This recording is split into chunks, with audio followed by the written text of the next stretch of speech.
All right. Hey everyone, hope you're doing well. Um, Hope the ancient China test went okay for you.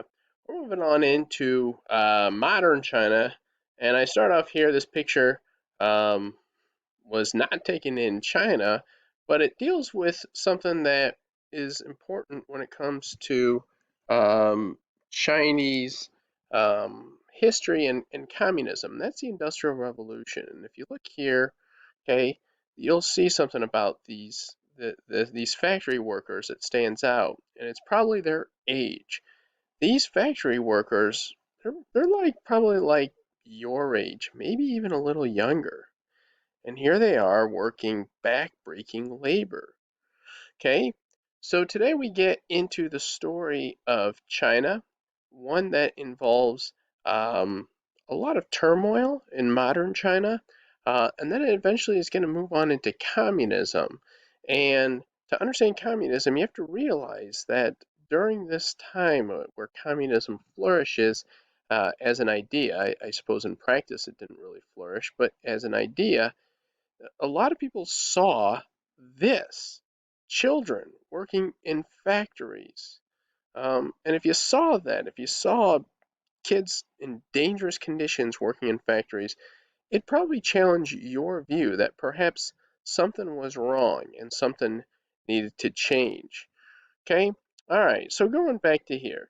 Before we get to communism in China, you got to understand what happened to China in the or in the 1800s. Okay, China got a lot weaker.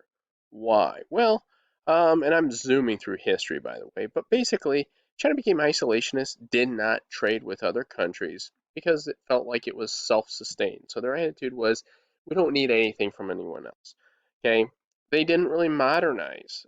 This is actually in part because Confucius sort of said the ideal person was someone who was a farmer. And so people didn't really buy into this whole idea of trade. Without trade, less ideas get exchanged, and they kind of get behind it, but they don't really know it. Okay, then they fight several devastating wars. They fight the Opium War, the Taiping Rebellion. Opium War was, I think, 1839. Taiping rebellions in the 1850s. The Boxer War. Okay, then there's also going into the 1900s. You also have a Civil War, World War II. China really gets devastated throughout this time, especially in the 1800s, but it continues into the 1900s. And then they get taken advantage of by foreigners, particularly the British. Okay, so all these things put together, China becomes a weakened country. I mean, so many years of history, of pride in China, and yet they become very, very weakened. Um, and they're a weak country in the 1900s. Okay, all right. So zooming through this, China actually dabbles in democracy. It does. It doesn't just jump into communism eventually, but and that happens after the last dynasty, the Qing dynasty falls. Okay, it gets replaced by a democracy. Um, but eventually, factions develop within that democracy, and basically two different parties, the communists and nationalists, start to fight for control. Okay, eventually this turns into a civil war in the 1930s between the communists and the nationalists. Okay, this civil war gets interrupted then because of World War II. Japan invades, and basically the two groups kind of put their fight behind and begin to fight the Japanese as they invaded. Okay, and then eventually Japan gets defeated in the Civil War, or I'm sorry, Japan eventually gets defeated in World War II. The Civil War basically restarts. And eventually the communists win this Civil War, led by a man by the name of Mao Zedong. Okay? All right. So Mao Zedong was leader of the Communist Party, and the communists basically believe in the following. Okay? All right. So these people come to power after the Civil War. All right. They take the ideas of a philosopher in Germany by the name of Karl Marx. Now, going back to this picture, Karl Marx wrote stuff in the 1800s. He never actually ruled a country, but when Karl Marx was writing stuff, he saw what's in front of you right here. He saw children working in factories. And he was disturbed by that, understandably so, I should say. And so he felt like there had to be a better way. And the way he came up with almost certainly was not a better way, but you have to understand why he's doing this. When Karl Marx is writing, he's seeing factories with people doing backbreaking labor. It didn't seem like the Industrial Revolution was helping anyone. Okay, so he basically writes stuff about and has these ideas. He never ruled over a country. Okay, but eventually his ideas become what we call communism. So what was communism? Zooming ahead here on these notes.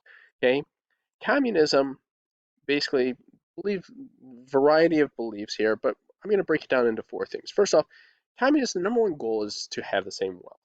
Okay, they were disturbed by the fact that there were that there were they weren't called CEOs, but there were heads of companies that were very, very rich with children working in their factories. Okay, all right. So that was the first thing. Secondly, they felt that in order to get everyone equal, the government needs to own the economy.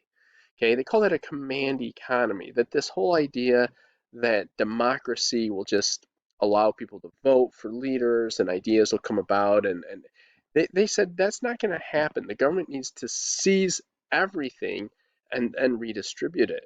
Okay, that was what they thought would work. Okay, all right. Now, one of the darker sides of communism is that in order for this to happen, you got to do this through like a revolution, and it probably needs to be pretty bloody. You're not going to achieve this communist thought by some sort of, by people demonstrating or civil disobedience like Gandhi. You're going to have to take up arms, is basically what Karl Marx thought. Okay. And by the way, this is a problem because there's the bloodiest leaders in the history of the world, um, many of them are communists. The bloodiest person is Mao, probably. He's probably killed more people than anyone else. Okay, we'll get into how that happened. All right, Joseph Stalin is probably number two on that list. Although Genghis Khan might be there, he was not communist, nor was Adolf Hitler. But the point of the matter is this idea that in order to make this change happen, you need this bloody revolution does lead to some really brutal leaders, okay? All right, and then the last thing was communists were very much opposed to democracy. This belief that basically everyone needs to be all in, and in order to have everyone be all in, you're gonna have to get rid of the people that disagree with you, okay? All right, so I'm going to stop there. Now what I want you guys to do is to go on Buzz. Apologies, I accidentally stopped it there. What I want you guys to do now is go on Buzz, okay? So go here, and so what I want you to do is take the quiz. You may use your notes, okay? Unlimited tries, okay? And then after that, I want you to go here. And what you're going to do is you're going to match up statements from Karl Marx into communist kind of like policies, okay? How did this guy by the name of Karl Marx write stuff, and how was it applied by government leaders, okay? All right, so go ahead and take this quiz on the notes and do this assessment, just matching the statement with the application of the statement, okay?